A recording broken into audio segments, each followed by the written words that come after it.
kong ginagawa kada tuwing lunch with noodles.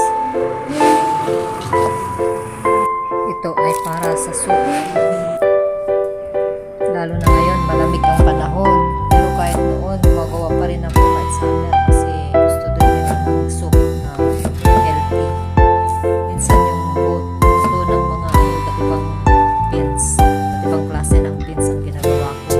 Tapos ito naman yung alternate niya. Kadalasan yun naman ang ginagawa ko. Tapos ito naman kadalasan ang ginagawa ko ngayon kasi masisira naman ito sa ref yung kalabasa. Paubos na naman kalabasa yung beans na naman. Pang red beans, white beans, halo yun.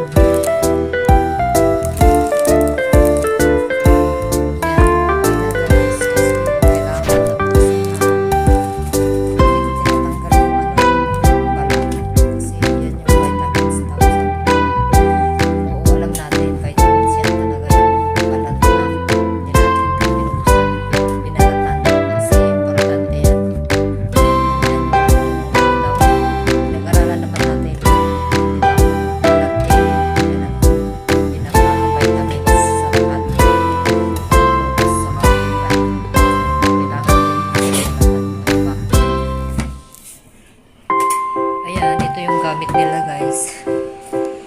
Ito yung gamit nila. Di kuryente lahat. Lagyan ka na ng tubig. Bali, 4 na baso to. May ano dyan, measurement sa loob. Makikita. 1 liter siguro o 1 liter kasi isang 4 na baso. Nilalagyan ko ito